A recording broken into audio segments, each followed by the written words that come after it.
From Studio 3 at Buzz TV, it's The Horse's Mouth with Tom McManus.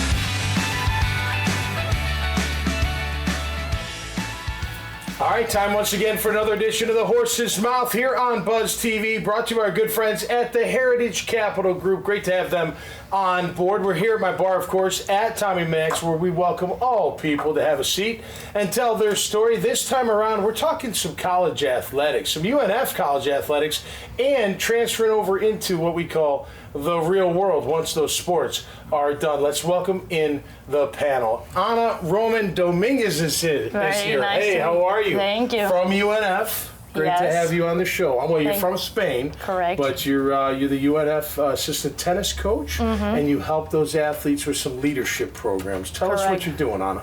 Well, I'm a little bit between the coaching on what happens on the court, but also everything that is related outside of the court, based on my personal experience as a former student athlete, and how is that transition for after college is over, after the sport is done, like what can help you maneuver and navigate those emotions that often is very hard. So did you come from Spain you went to USF, you said? Correct, right? USF. To play tennis? Yes. Well, all right, so how fast was your serve? Like, I'm staring it down. Like, what's coming at me? I don't know. Maybe. We can go to the court and test that. No, we will not film that either. Get him out there. Come on. Get him again. But then don't make me do a catch. I will tennis do that. from a little girl to now? Correct. So I started playing tennis when I was 6. I played my whole life, did homeschooling to travel and play professional, and left everything behind to be here now. Good for you. So the leadership, what's your foundation for your athletes? You know, like, what's your basis almost? You know, what centers? So it's about the importance of developing yourself beyond sport.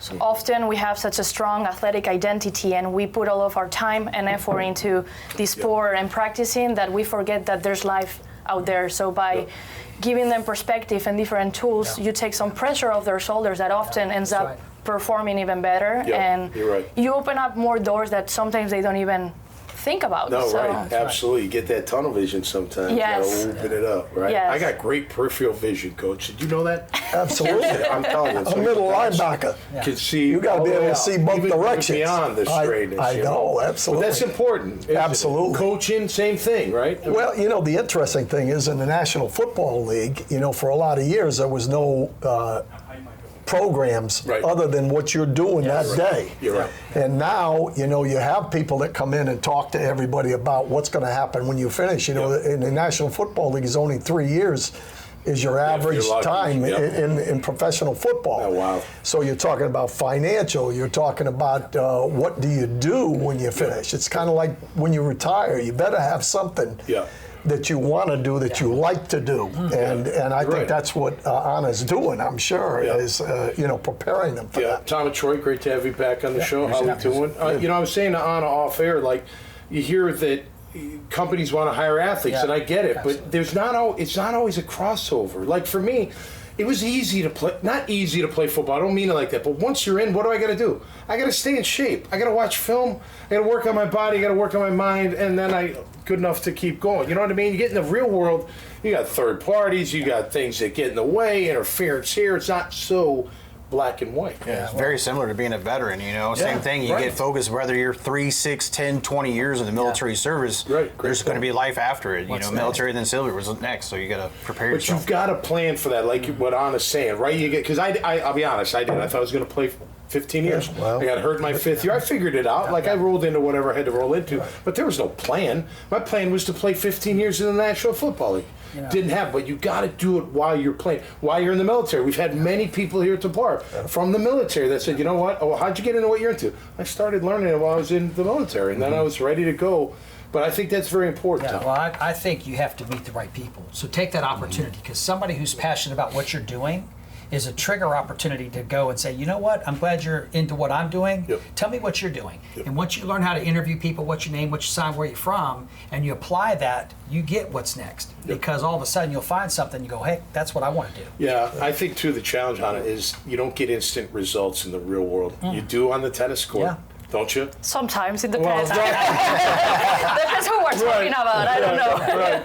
But you know, Yes. it's right. It's right there. But it's about growing and developing. And I love what you say about meeting and having the right people. I think mentorship is super important. And Without a doubt. I think that's a very nice thing about what the Taylor Leadership Institute does at UNF. Is like, regardless of what you want to do, having the people to talk to can impact you tremendously. Got to develop the emotional IQ. Yeah. Well, and you also got to be open to meeting people. That too. That's one of the. I mean, look, I learned from my dad. My dad was a great people person. He talked to everybody. Everyone, hey, Gino, how you doing? He'd shake their hand. He'd talk to them, whatever they were doing. So I love that. But not everybody is open to that. But you have to be open to that. You have to be open to networking and meeting. Whether you're slinging bourbon, whiskey, whatever, right? Can't be shy. You can't be shy. No. And do it the right way. Do it the right way, and people will People are be receptive, attractive to people. That'll be attractive to people.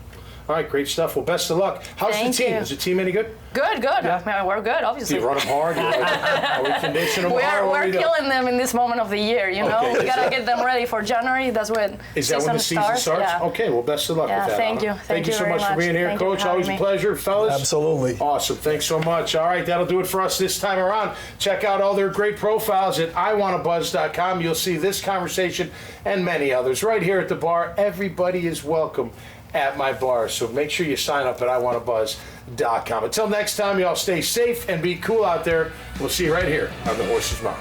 Cheers. Cheers.